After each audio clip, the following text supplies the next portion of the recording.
Hey everybody, welcome back to Front Page Fitness. It is episode 17. I'm still Eric Trexler, still joined by the Dr. Lauren Colenso-Semple. Lauren, how are we doing tonight? Doing great. I just got back from a camping trip. I don't know if you take me for a camper, but I Not at was all, in the camping. least. Yeah, no, I am not. I grew up in New York City, so we don't camp there. I am not quite the outdoors woman. Yeah. Camping for New York is being literally anywhere outside of Manhattan, right? Like that's kind of, you're out of the metropolis and you are therefore in the elements. Yeah, so my husband is a very outdoorsy guy, and so I've been forced to uh, adopt some of his hobbies with some compromise here and there. But he likes to do backcountry camping, which is essentially not a real campsite. You find a spot, create your own campsite, cut stuff down, clear it, build the fire pit by going and getting some rocks and um yeah, I have a lot of mosquito bites. Yeah, and my understand is that this husband is, he's been diagnosed Canadian, correct? Very Canadian, yes. Yeah. So I feel like that strikes me as a Canadian thing, as being not just a camper, but really into, the intense version of camping. Am I wrong on that assessment? I don't know that it's all Canadians, but I only know a few. So Yeah, fair enough. All right. Well, sorry to hear about the bug bites, but at least you can rest assured that you weren't dealing. I mean, you used to live in Florida, right? So I mean, mosquito bites is like that's all you do down there. So I feel like you've built up some degree of tolerance for that. actually not at all. I get way more mosquito bites here than I ever did in Florida. Really? That's unusual. I do see fewer really weird insects here. Like Yeah. Florida, it's like, is it a cat or is it a bug? Yeah. There was even for me a little bit of shock when I moved from Ohio to North Carolina, which is not a tremendously far move, but you start getting into the southeast and the bugs, they just get a little bit more prehistoric. You know what I mean? You really do feel like what you're looking at could have been kind of frozen in some kind of amber material for a few 100 million years and just recently released. They're just bigger. They're nastier. But anyway, I hope you enjoyed your camp. Did you take the little pups camping? I did. They all went swimming. None Nice. of them enjoyed it, but Yeah, Parker's an inside dog. all dogs can kind of swim instinctually. So you drop them in there and they go. Yeah. Well, nice. Well, I tell you what, I'm really excited to record. I feel loose. I feel like I don't know, just different. I started drinking Celsius energy drinks today. I'd never had them before, and they just I don't know. I like the way they make me feel. They give me something very different from your typical energy drink, and I'm just loving it. I feel so ready to record and so loose. Which leads me to the first story, which is that apparently High Noon is recalling some vodka seltzers that have been mislabeled as Celsius energy drinks. So what do you know about this, Lauren? Yes. So High Noon is a canned alcoholic seltzer brand. They do vodka seltzers and tequila seltzers in different flavors. And apparently, there are some Celsius energy drinks, which are not alcoholic. They got a little Normal. mixed up. And so there are some folks who've been drinking Celsius, and turns out they're drinking vodka. Man, that's kind of a huge deal. I can't fathom how that kind of mix up would occur. I guess I don't know, something at the bottling plant. Maybe the same people own both. I don't actually know. It says so not to correct you on the fly, but apparently they oh, okay, so they're totally separate brands, each owned by a different company, but for a very brief moment, it's I'm going to take a crack at the journalist here. It just says, for a brief moment, they were one. What does that mean? What, what is this language? It's like talking about it like a marriage. The It does. Yeah. Celsius and High Noon are entirely separate brands, each owned by a different company. But for a brief moment, they were one, resulting in energy drink fans unknowingly cracking open a canned cocktail. I have no idea how to interpret that, I guess. But in any case, be careful out there, folks. Make sure you give it a little taste test. And if it tastes like a vodka soda, who knows? It could be a vodka soda. And that's kind of a lesson you can carry forward in life. They Oh, don't though. These kinds of canned cocktails, they are so flavored and loaded up with either artificial sweeteners or sugar and, fruit flavors that they actually don't taste alcoholic. So it's actually like it's not that crazy that people would not have realized. yeah, I'm seeing the picture here, and it looks like I never got into the seltzer game. By the time I was pretty, I'm not as into drinking as I used to be, and when I do drink, it's kind of my classics. So the whole seltzer trend came along when I already kind of chose like I'm just a beer and bourbon guy. But yeah, looking at it, there's peach and watermelon and all sorts of these flavors. So yeah, man, I could see it. So that's really tough. That's just like another thing we shouldn't need to worry about, but here we are worrying about. Like, I used to think my biggest problem was, I'd go out to a restaurant and be like, I want a Diet Coke, like a sit down restaurant where the server is going to go get it for you. And I'd always be like, I really hope they don't give me a full sugar Coke. Now, not a big deal for me. I'm not diabetic. It's not going to be a medical emergency. But now I'm apparently need to worry every time I crack open a can and make sure I'm not drinking an alcoholic cocktail. Life is getting too hard, Lauren. Would you be able to tell if it were a Diet Pepsi? Honestly, no. Um, Oh. I think I would be able to tell. This might sound crazy. I think I'd be more able to distinguish um between a Pepsi. Well, no, that's totally normal. But like a Pepsi and a Coke, if they switched them, I would know. But like a Coke and a Diet Coke or a Pepsi and a Diet Pepsi, I don't think I'd have any idea. Do you think you would? Between like a full sugar and a diet? Yeah. 100%, yeah. I mean the artificial sweeteners taste distinctly different. Eh, I think But I can also tell if I get a latte and I ask for non-fat milk and it's not non-fat milk, I can totally tell. Can you tell because of the taste or because of the mouthfeel? Mm, Mouthfeel. Yeah.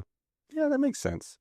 But yeah, I'm not a very discerning taster. I think I think definitely an artificial sweetener would get right by my detection. So but anyway, be on the lookout, folks. Be careful out there.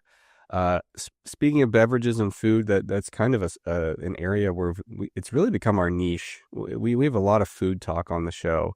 You do. And apparently someone named James sent us a grilled cheese subreddit rant. So what is the nature of this rant here?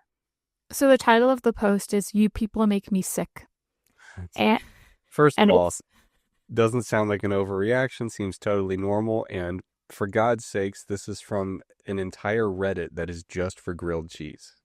it is there is a grilled cheese Reddit, and this is a multi-paragraph rant about how outraged this poster is, who's been seeing a lot of images of sandwiches on the grilled cheese Reddit that he does not deem as grilled cheese because they have another ingredient. And so he says, listen, a grilled cheese is cheese and bread with a spread that's usually butter. And so if you're adding tuna, if you're adding spinach, if you're adding bacon or pretentious breadcrumbs with spinach, it's not a grilled cheese, it's a melt.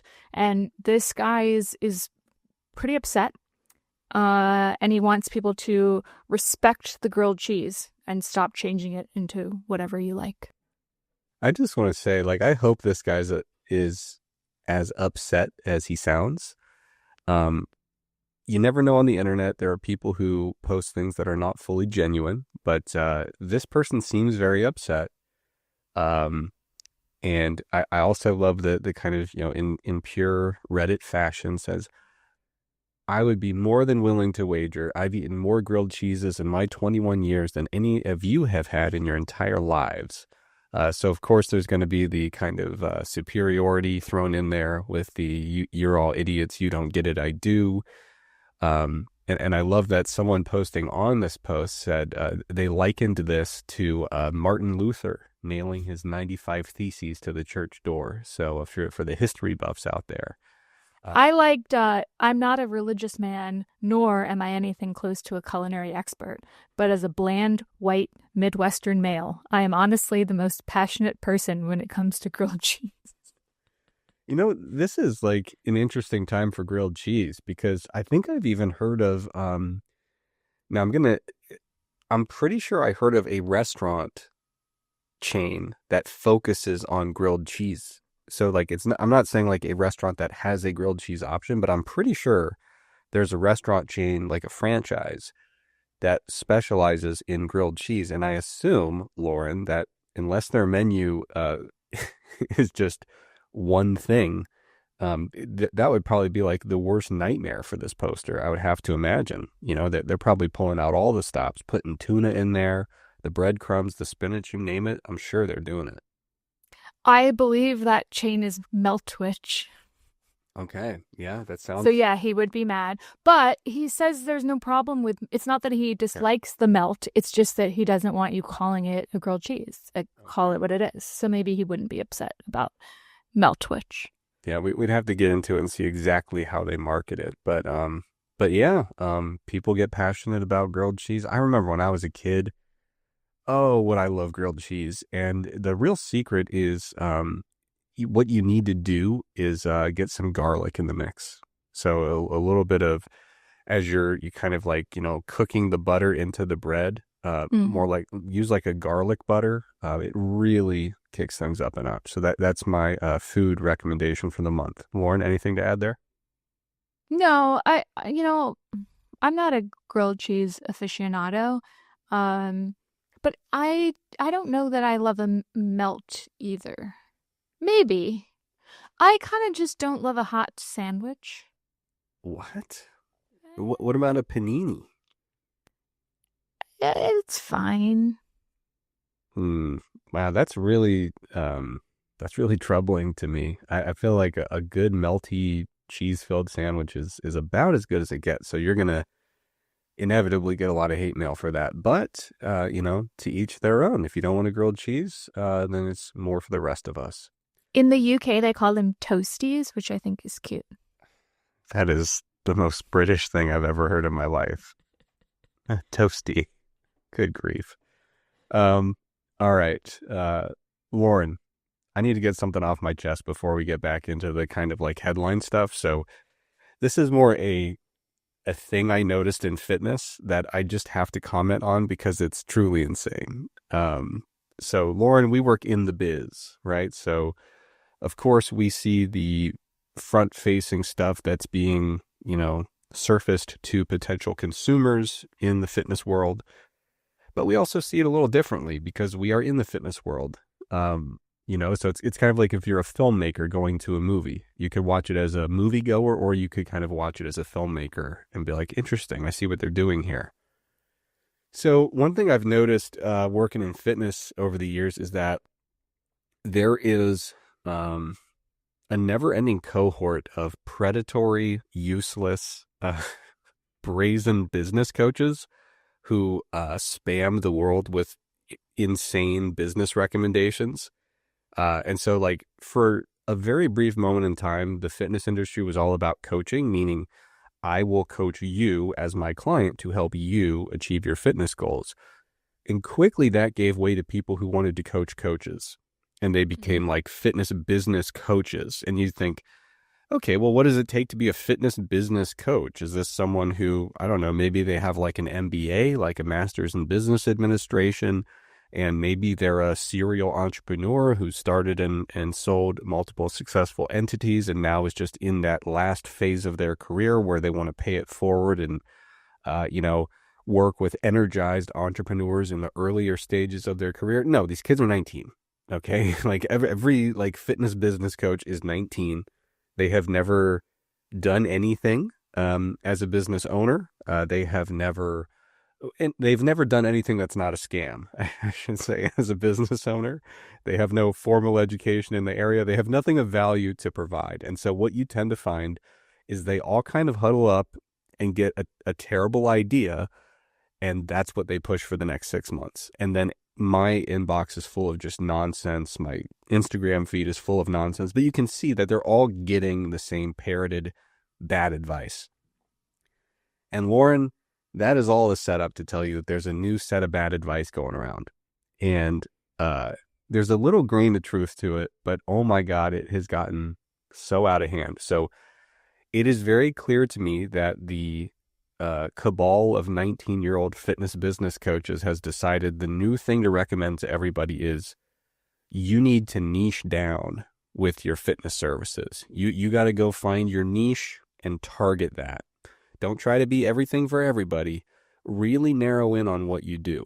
And that makes sense, Lauren. That's not a terrible recommendation for a business, but my God, it's gotten out of hand. So the first time I started to get this creeping sensation that this whole thing was jumping the shark was like when I saw someone saying like, are you like a super busy CEO who needs some fitness advice?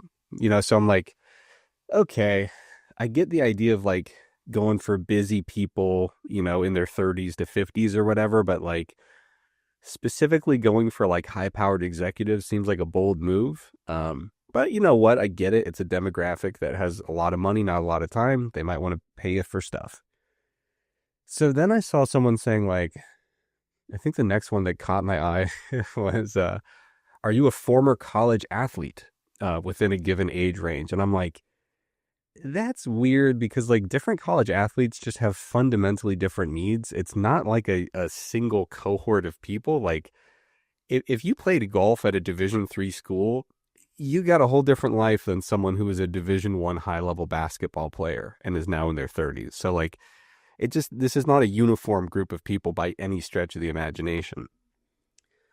Then Lauren, I saw, are you trying to get fit and Catholic?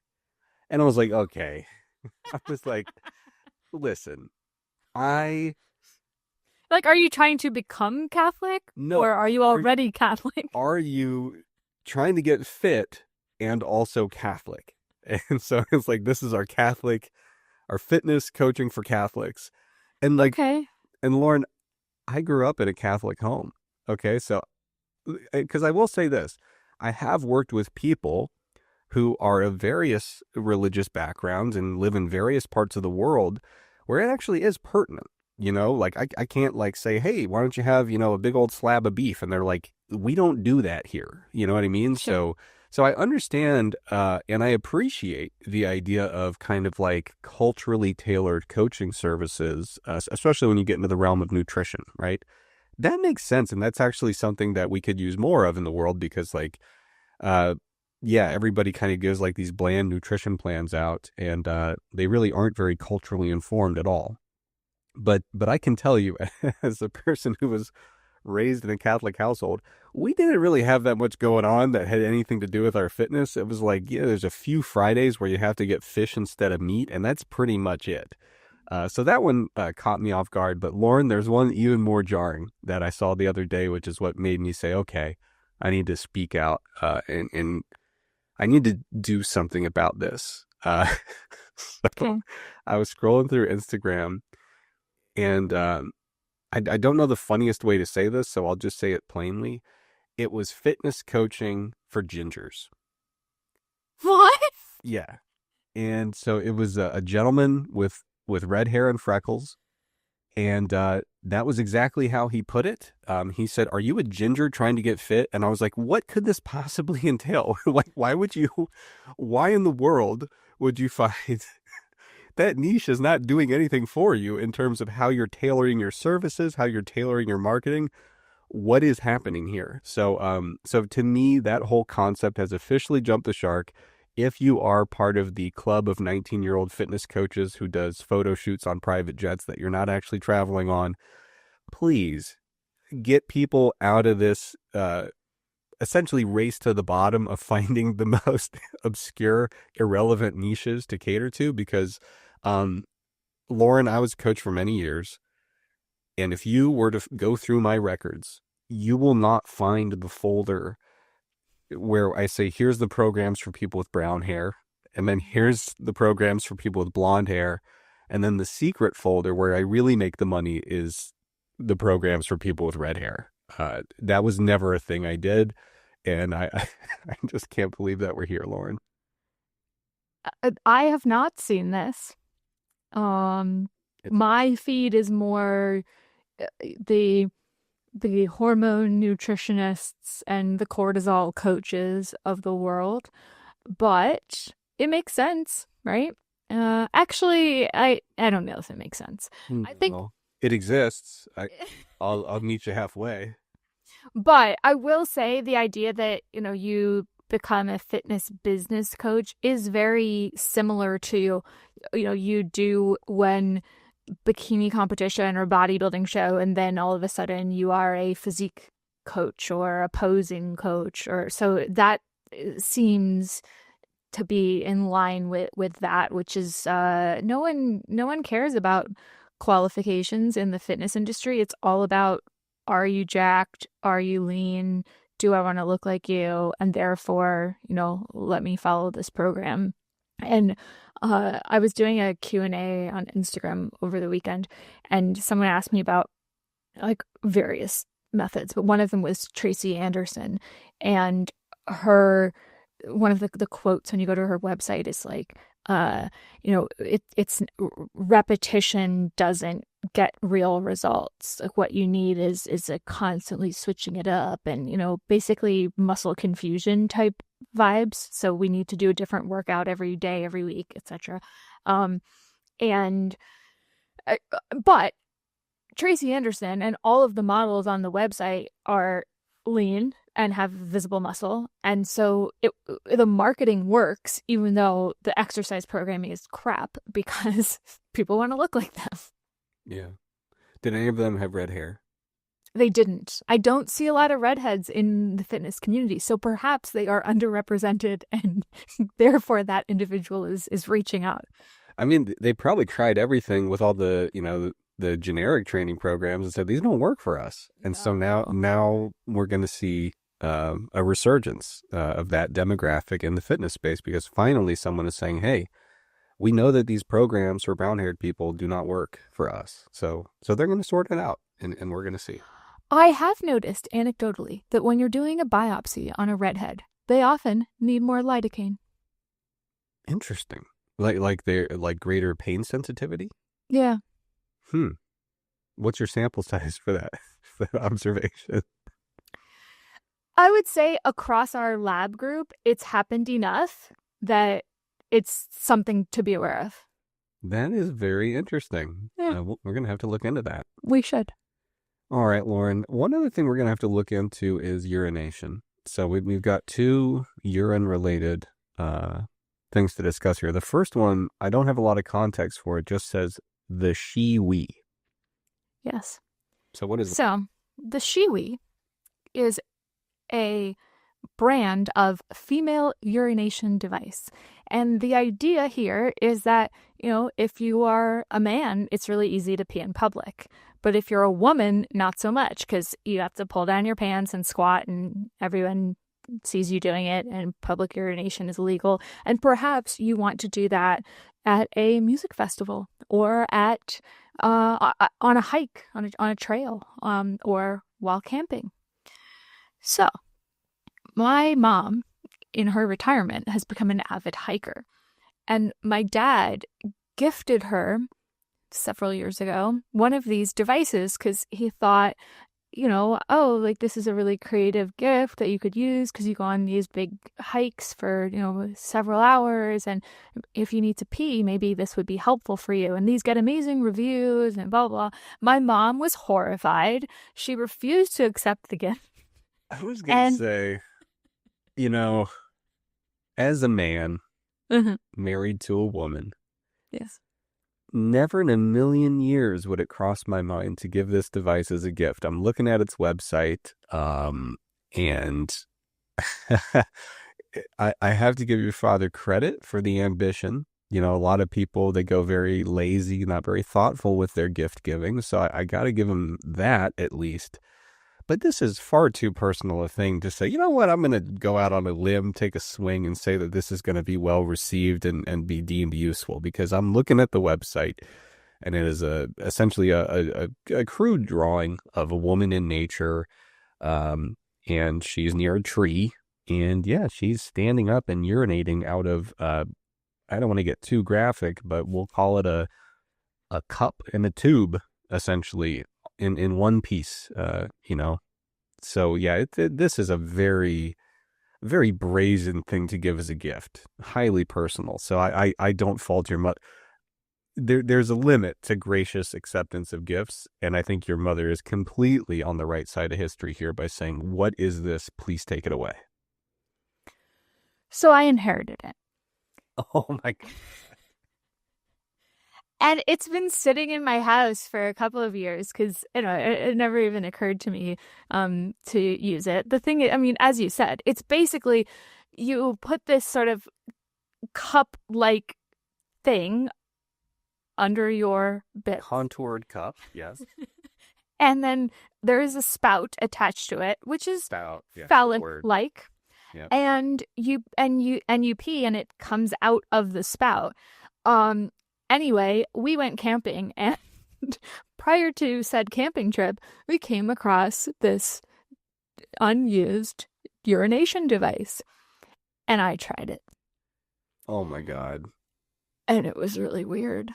It Yeah. was effective. It worked. Like, you don't get pee everywhere. You can pee standing up, which is, as a woman, the strangest feeling, because I'm trying to bend my knees, and Paul is like, no, you have to stand up, like full leg extension here. Yeah, it fundamentally changed our relationship because he watched me pee out of that spout. Wow, yeah. Has he talked to anybody about that? Because I feel like there may be things to unpack, you know? Yeah. Yeah, I mean, even honestly, it's very odd, but there's something jarring about this website. I don't know if it's the drawings of it. It's a faceless person, which makes it seemingly more ominous. I don't understand the process here of how they came upon this creative direction. But yeah, dude, this is okay. I'm going to try to not be as judgmental and acknowledge, while this is an odd device, it's not what I expected coming into episode 17. I didn't expect that this was going to be on there. I will say, you know what? Why should we be the only ones who get to stand up urinating? Because we have the option. We could sit if we so chose. Sure. Not a popular choice. But you know what? If this is what it takes for people to say, hey, now I've got full control, I've got both choices, I can play whichever card I want to play, and that gives me a sense of autonomy and power, then I say, more power to you. But Lauren, here's the real question. This has fundamentally changed your relationship with your spouse. It sounds like a very eye-opening procedure for you. The question is, will you ever use it again? Possibly. Okay. So here's the thing. Here's one thing I would ask before you do that. Yeah. I'm trying to be practical here, thinking about solutions. One thing I think about a lot is I do a lot of urine testing. That's like my main thing in research now, because I do doubly labeled water. I have to imagine it's way easier as a male to provide a urine sample than a female, especially with small collection cups. Do you think that might be a potential application here? That is true. Very true. Yeah. And well, I would say I might get a few of these for the lab.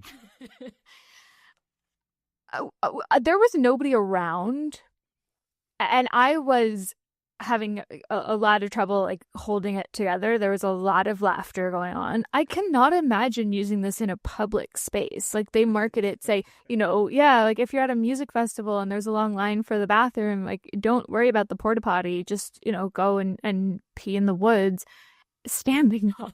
That's still And not recommended for males either. I don't know if I like that approach. But but it's an option yeah, that's a little bit less obvious. I mean, I I've as a teen, I peed between many a parked car on the side of the road in New York City because you have to pee in between the parallel parked cars, else people will see you and you have a friend like, standing by. you know what? Having just visited the city in the summer, that checks out. I did pick up a hint of the rampant urination in the streets. So I'm glad you helped me connect those dots there. There you go. Shout out New York City. All right. So, hey, folks, there's a new device out there. If that sounds pertinent to you, the Shiwi. Not a sponsor, but could be. Maybe. All right, Lauren, another urination story here. The headline is, "It turns out there's a right and a wrong way to pee." And this was sent in from Michael, bringing us to the Washington Post. Yes. So this is a pretty long article. And they interviewed a pelvic floor therapist, and apparently she posted a video that went viral, warning against power peeing, meaning, you shouldn't. Well, there's a lot in here. There's a lot to unpack. Yeah. But ultimately, you shouldn't be trying to pee in a rush because you're straining too much, and that could weaken your pelvic floor muscles. So she warns against the power peeing and, pushing. She also says don't hover over the toilet seat, which we all do in public because why would you want to sit on the toilet seat? I was So maybe you should be using women who don't want to sit on a gross public toilet seat. Fair enough. I'm just saying that there's, Who aren't using a Shiwi. I mean, there's a Shiwi, there's the paper method. Lot you of ways. can do the paper method, but come on. Just you gotta you can't do a partial isometric squat for long enough to go pee. Well, there's a difference between could and should. And Apparently we shouldn't, so I've been doing it wrong. yeah. Also don't pee just in case if you urinate before you need to. You might say, oh, I should go because I'm getting in the car for a long drive. Apparently that's not a good idea. I'm very guilty of that one. I feel like my life is a perpetual sequence of peeing just in case. But don't hold it in. Well, that's tough, man. I mean, you got to give me some I have to have wiggle room on either side of this. I can't just live, connected to a toilet. Also, don't pee in the shower. Easy. I'm not worried about it. But okay, from a health perspective, why is that? Well, apparently, standing up instead of sitting down can make it harder to empty the bladder. Oh boy. So we're not supposed to stand up. We're not supposed to hover. We're not supposed to go just in case. Well, then why not get a Shiwi if I'm not supposed to stand up?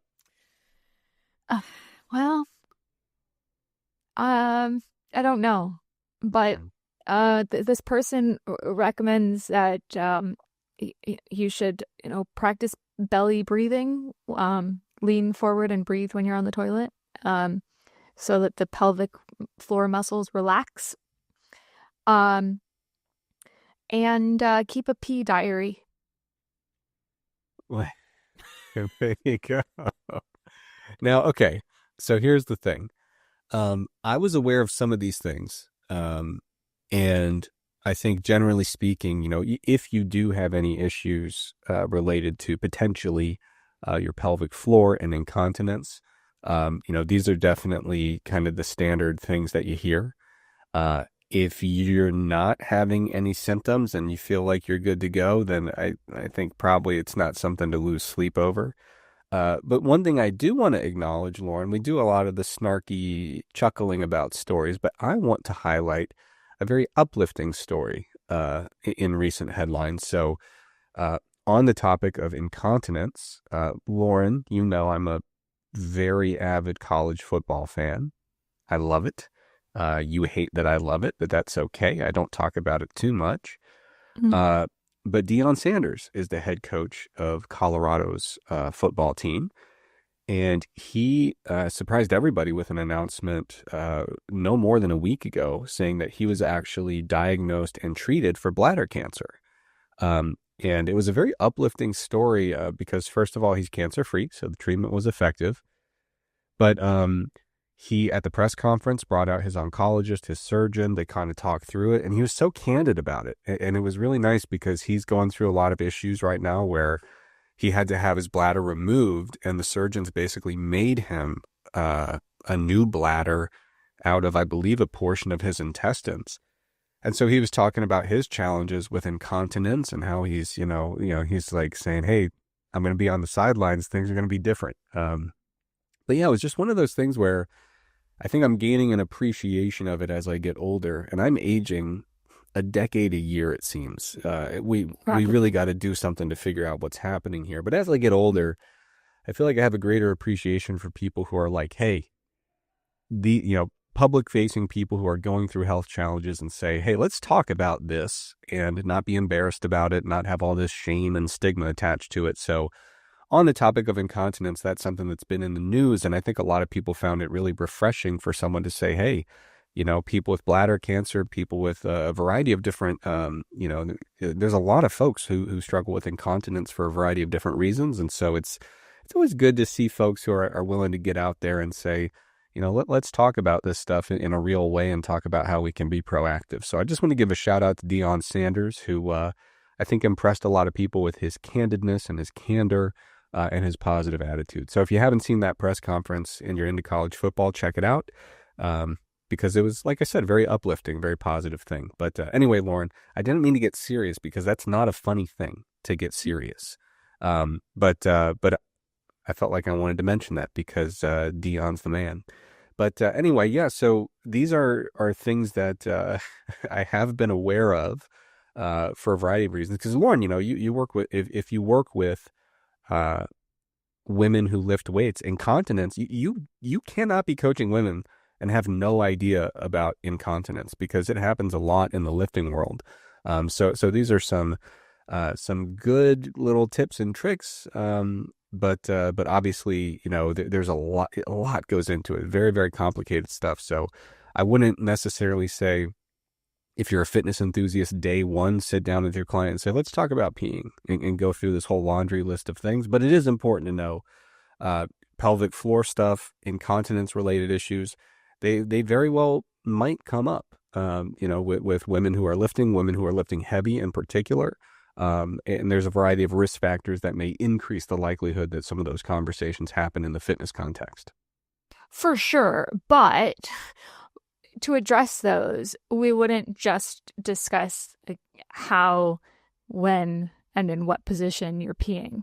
There might be some other ways to address. So I do feel like this article kind of missed the mark because it was exclusively about all these different things that you're doing wrong when you're peeing, when in fact there are really helpful pelvic floor physiotherapy interventions that can work by strengthening the pelvic floor muscle.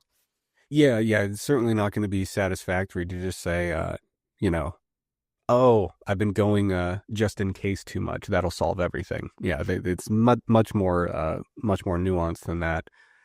And you know how coaches a lot of times, if they're really not very good coaches, clients will say, "Why am I not losing weight?" They'll say, "Because you're just lying to me all the time about your calorie intake, blah blah blah, and not listening." I can imagine just a terrible fitness coach. A client keeps saying, I'm still having some incontinence issues in the gym when I'm doing my heavy squats and deadlifts, and they're like, you know what? If you're not going to be honest with me when you're peeing in the shower, then I don't know how you want me to help you. Stop I, power peeing. yeah, you're power Don't do peeing. it.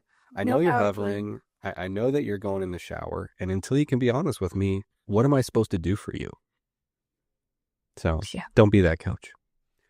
All right, Lauren, let's see what we got next on the docket here. You know what I could use right now? A feel-good story about an older individual engaged in fitness. So we've got a headline here from the New York Post, Lauren's Stomping Grounds.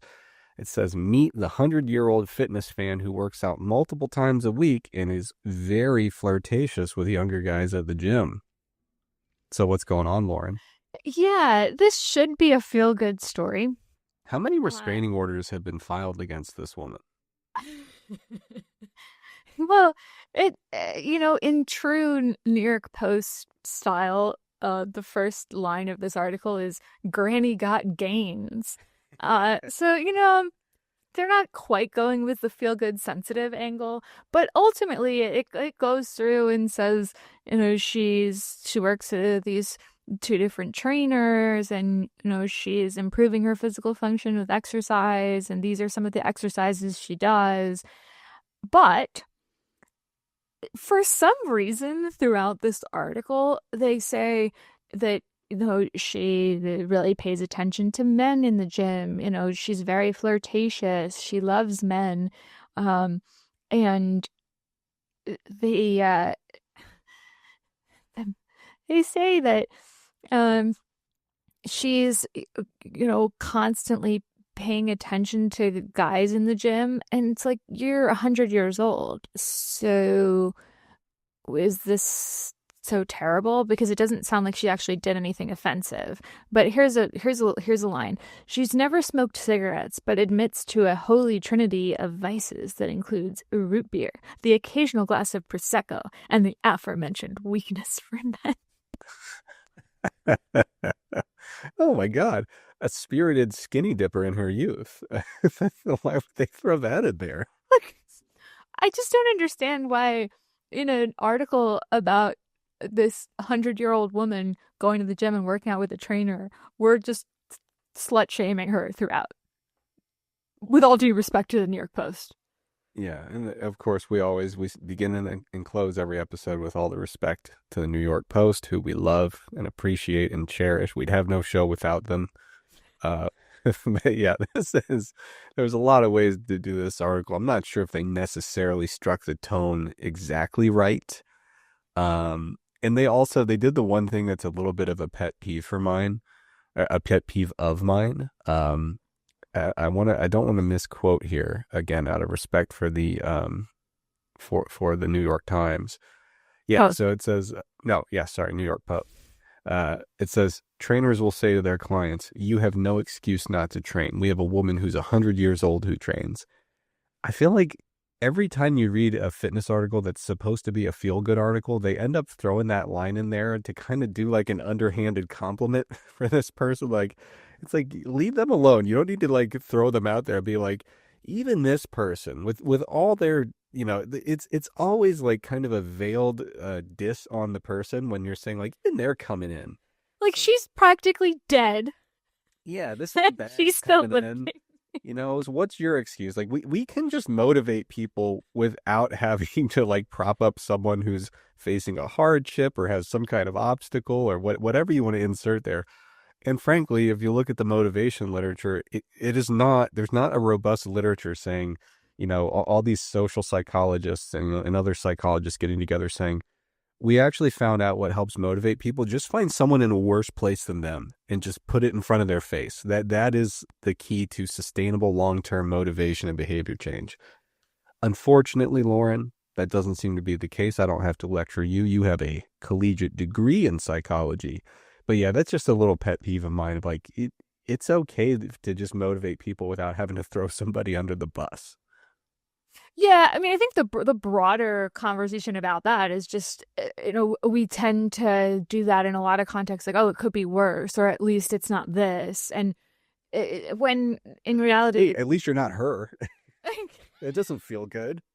no, it doesn't. It's not motivating. And also, like, empathy isn't finite.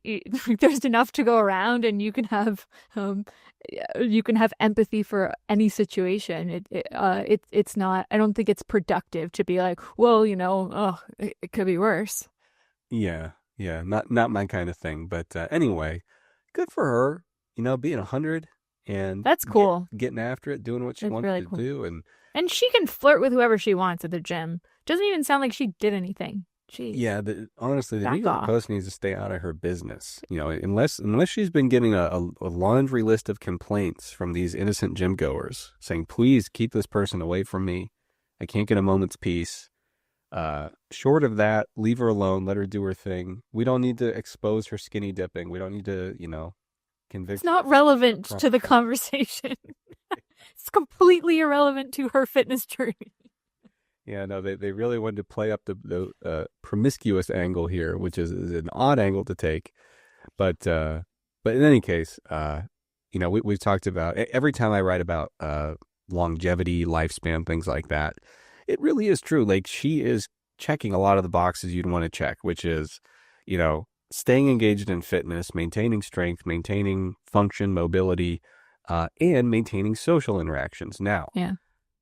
unfortunately for her, her method of social interaction got her outed by the New York Post in a very inflammatory article about her bothering these poor young men at the gym. But no, seriously, Allegedly, there's no even real examples. yeah, no evidence, baseless claims. No, but she's doing everything right. It's maintaining a social circle, staying fit, staying active. Not even staying fit, just staying active. Doing what you can to stay mobile and maintain your independence. I mean, this is ultimately what it's all about. So good for her. And man, I'm starting to wonder if I'm going to make it to 50, staying active. I have another surgery coming up, Lauren, which is once again derailed my fitness goals. So yeah, thinking of the way my body feels now and then tacking on another 65 years, I'm a little concerned, Lauren, but I'm going to keep pushing anyway. I think every week you talk about your uh, impending death. Well, it's top of mind. It's top of mind. I mean, if you felt the way I feel, um, you'd be singing from the rooftops about it because it really is a troubling set of circumstances, Lauren. So I have to let people know, and I'm hoping to get all that good internet sympathy coming my way. So far, it Mm. hasn't worked, but one of these days it will pay off, and I'll be showered with praise related to sympathy, basically. All right, Lauren, we need to move on here. How would you feel? I don't want to be too negative talking about my body falling apart. So how would you feel about a miracle? Would that cheer you up? I love a miracle. Perfect. I'm here to deliver. So New York Post again, we've got a headline. It says, "I'm a neuroscientist.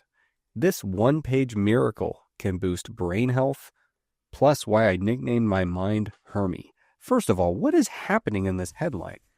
I honestly was like reading through it and I was like, I feel like I just read three fragments of sentences that don't belong together. And I felt like my mind was going as quickly as my body. I'm a neuroscientist, M dash. This one-page miracle can boost brain health, plus why I nicknamed my mind Hermie. Uh, a one-page miracle, what could that possibly mean? My interpretation is that it's the article itself. The article is the miracle? Well, well, no. It's the one page miracle is no, I don't know. I still don't know. Oh, yeah, Um what has happened? oh, okay, no, I do know. So basically Journaling. he's saying the you should kind of manifest by writing down what you want, Mm. and then you can see it every days. And so the exercise is the one page miracle. And so it's, what you want in these areas of your life. Yeah, yeah. So So it's journaling. here's an example. If you feel sad, mad, nervous, or out of control, write down your automatic negative thoughts and ask yourself these simple questions. Is it true? Is it absolutely true? Do I know it with 100% certainty? How do I feel when I believe this thought? How would I feel if I couldn't have this thought? Uh, Now turn the thought around to its opposite. Is the opposite of the thought true or even truer than the original thought?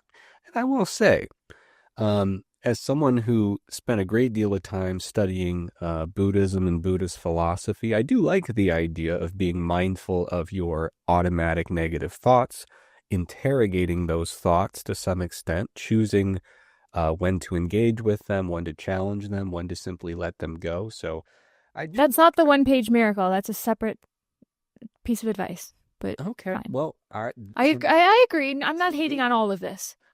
I'm going to call that my half-page miracle. I'm an exercise physiologist. This half-page miracle can boost your wellness. That's my Okay, so that's the kill automatic negative thoughts, Okay. which I agree is a legitimate piece of advice. No hate. Yeah. It's been kicking around for a few thousand years. So I wouldn't. Sure, this is not new. No. And so we talked about the one-page miracle, which is essentially journaling, write down your goals. They do say, don't document what you don't want. So that's a really sage piece of advice here. Yeah, okay. I retract the I tried to be positive, Lauren. I tried to kind of extend them an olive branch here, but I retract it because now that I am seeing the structure of this article, which is true chaos, by the way, from the title I should have known. Now that I see the structure of it, the the part that says create a one-page miracle is like 4 sentences tucked at the end, even though that is the title of the article. You'd think in theory that was like the main subject. Nope, they snuck it at the end, right after consume mushrooms. so, so creating a one-page miracle literally is just like a lazy vision board is what it sounds like. Just write down a thing you want and stare at it a lot. Oh, there's a link. It's a 2-pager. Brain Health Revolution. One-page miracle. What do I want? What am I doing to make it happen? Yeah, and it breaks it down into various relationships, work and school, finances, your physical health, emotional health, spiritual health. Again, like I could see this being part of a decent intervention for someone who's going through a hard time, It's not a miracle. Well, no. I wouldn't quite call it. Characterizing it as a miracle is absolutely absurd. It's a bit much. It's a little bit of an exaggeration, I suppose, if you want to be a purist. Growing up Catholic, I think we generally have a higher bar when we're doing the official categorization of miracles. But yeah, other miracles on this article: consume mushrooms, try table tennis. I'm not kidding. That's a headline.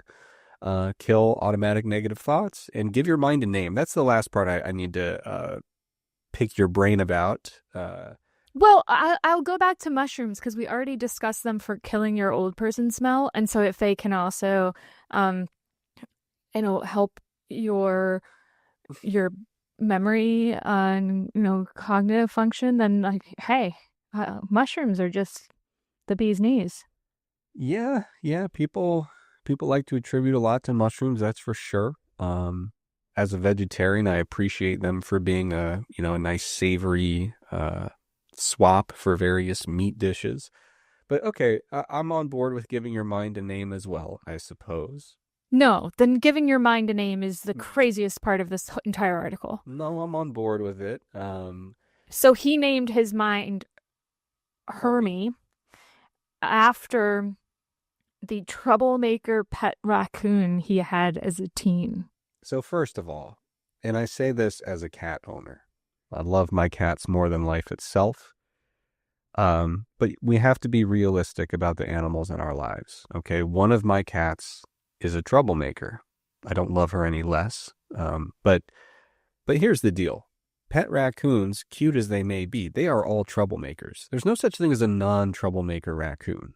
So this whole article is just absolute chaos. I did not expect we were going to have a pet raccoon in the mix. I didn't think we were going to be judging the behavioral issues of that raccoon, and then naming your brain. Here's where I will meet the author halfway, or the person who came up with this idea for the article. They're kind of talking again about that kind of Buddhist concept. I always view it in the context of Buddhism because it is kind of common in like clinical psychology stuff, but the Buddhist texts were written, they beat them by a few thousand years. So I like to go back to that. But the idea of creating a little bit of distance between you and your active thoughts, so the idea, an old analogy or kind of, I guess a metaphor I used to like was the idea of sitting on the bank of a river, watching your thoughts go by like leaves on the water, and choosing which ones you want to pick up and engage with. So all they're saying here is create a little distance. Don't let your mind take over and follow every little thought. Create some distance. There's your mind over here and you over there, and creating that space. So Lauren, I think the real question on everyone's mind is what is the name of your brain? I'm not participating in this exercise. I reject it. Okay. Would you be offended if I named my brain Parker? Yes, that's inappropriate. Okay. Well, run it by Parker. Let me know what Parker the dog thinks about that, and we'll. Well, the whole thing is that you're supposed to blame the mind and put it back in its cage. It's like the mind is the bad guy. Parker has a lot of behavior problems. She has no behavior problems. I heard her bark one time. Huh. Exactly one time. All right, Lauren. Time to move on. We got our miracle. We're feeling good. And another thing that I would say is essentially a miracle. So we're going to stick with the New York Post. You spammed the New York Post in this outline this month or this. I went to the New York Post and it just had so much I didn't need to go elsewhere. Yeah. Okay. So here's the headline. I want to double check and make sure this is actually the title of the article. Yeah. So the title of the article is. This rare collagen is called a complete beauty booster, and it's only $16 on Amazon. That part is in the title. The price and where to find it is in the title. So Lauren, is there any chance that we actually have two miracles in today's episode? One being the one-page little diary exercise, the other being this rare collagen. Well, at least that other kind of ridiculous article interviewed somebody with some credentials. This article, no. The only quotes are from Amazon reviews. Oh, and to be honest, there's no way to sneak a fake Amazon review past the goalie there and give it a flowery positive assessment. Never. Right. Oh, so it's. You're getting radiant skin, stronger hair and nails, improved joint flexibility, smoother digestion, and this is third-party tested, GMO-free. It's everything you're looking for a supplement. I mean, this is not an article. This is just a sponsored post. Okay, so you want to know the worst part about it? Getting back to some of the inside baseball of the industry. It is such a blatant advertisement that at the bottom there's a button you can click on the webpage, and it says Amazon $29.99 is crossed out, and on the button it says $15.99. So they actually went in on the New York Post design elements of the webpage and said, let's give them not only a button to go buy it, but let's also do the marketing, kind of cross out the higher price and then write the lower price to kind of convey urgency. So they're like, oh my God, it's on sale now. I got to go get it. And did I click the link? Sure, I did. So they're going to be getting some feedback internally saying, oh my God, this actually worked. But yeah. I will just say about collagen, because despite the fact that I am not a dermatologist, people ask me about collagen for skin a lot. Don't put yourself down like that. You are absolutely as much a dermatologist as anybody, but go ahead. Sure. A skin coach. Everywhere. That works. So, for hair, for skin, for nails, the evidence is really terrible for hair and for nails. And for skin, the few studies that show it's effective are sponsored by supplement companies that make collagen. Not that that's always a terrible thing, but it's quite interesting that the ones that are not sponsored don't show an effect. But more importantly, when we look at the studies on collagen supplementation and skin, the type of supplement, the dose of supplement, and the outcome of interest, whether it was, some sort of subjective measure or, are they measuring skin elasticity? They're so different that it makes it really, really hard to compare. And even if I were to say, okay, well, like, what's the harm? Maybe it's kind of expensive, but let's just give it a shot. Just, what's the worst that can happen? I don't even know where to go. Like, I don't know what type of supplement I should go for, and I don't know what the effective dose is. And so that's why I really advise against using these types of products with the hope that it will actually have any meaningful effect. Because when you look at collagen supplementation, it's like the wild, wild west in terms of the actual source of where they're getting it from. All right, Warren, I hate to do this to you on the air, but I'm gonna have to make you look foolish here because you mentioned saying you don't know what to get, you don't know where to get it, all that other stuff. You go to Amazon.com, 19.99. $15.99. Not at the link I clicked. So actually the button is not correct. Everyone has it at 19.99. So we already missed our chance at the big discount. Oh, damn. But this tells me you're going to get types 1, 2, 3, 5, and 10. You're going to get your biotin, your vitamin C, hyaluronic acid, keratin, elastin. And in terms of where it comes from, it's grass-fed, pasture-raised, and there's a picture of a cow on the label. So I don't know what exactly is the unanswered question that you're looking for. I mean, this is pretty comprehensive. You're right. I'm completely incorrect, and I apologize. It's okay. But yeah, collagen's one of those things. There's so many questions about it, and I've basically opted out of anything related to hair, skin, nails. People ask me questions, and I say, listen, someone out there will answer it. It ain't going to be me. Not an area I specialize, but yeah, the literature with collagen for muscle stuff is just absolutely terrible. It is a trash protein in terms of, if you're talking about trying to build muscle, it is impossible to defend.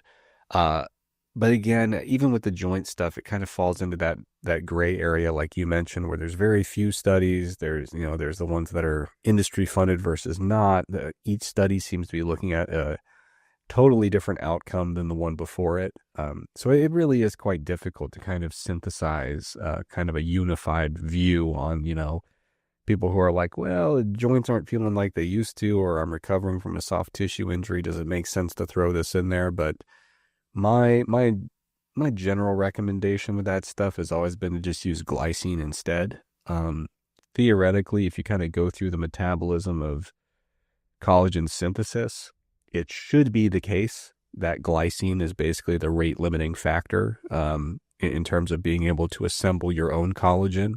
And glycine, what's nice about it is it tends to be cheaper, easier to mix, yeah, there's a lot to like about a cheaper, more mixable supplement rather than going with collagen, which can be. Though that there really isn't a good amount of evidence for that either, to be fair. No, not a good amount. But and when I say source, I mean when you look at these studies, is it coming from fish? Is it coming from chicken? Is it coming from pork? Is it? That's coming why from... I mentioned the picture of the cow. Right. They're literally showing you the exact one. It's well, right on the cover. No, but point taken. Yeah, with collagen, it can come from all over, and yeah, the evidence is really mixed. So usually, what I tell people is like, well, probably not the move, but and you're losing a lot of it in digestion. So the fact that like after it goes through the gut, like is it actually ending up in the tissue that you care about? Like who knows? um, and in the more mechanistic stuff, even looking at joints, like with joints, there are some studies that show, oh, subjectively I feel better, right? Like I have less joint pain, or less stiffness. But when you're actually measuring with tracers, is it going where I want it to? It looks like no. No. um, Yeah, and so that's why I usually focus more on let's like for example, if you're recovering from a soft tissue injury, some kind of connective tissue injury, what I usually focus on is not let's get a bunch of collagen immediately, but it's like, well, what is it going to take to actually stimulate recovery of that tissue? And it's going to be doing appropriate activities in terms of the way you're loading that recovering tissue. So that stimulus is the most important thing, followed by having enough protein and vitamin C in your diet, which you'll have plenty of.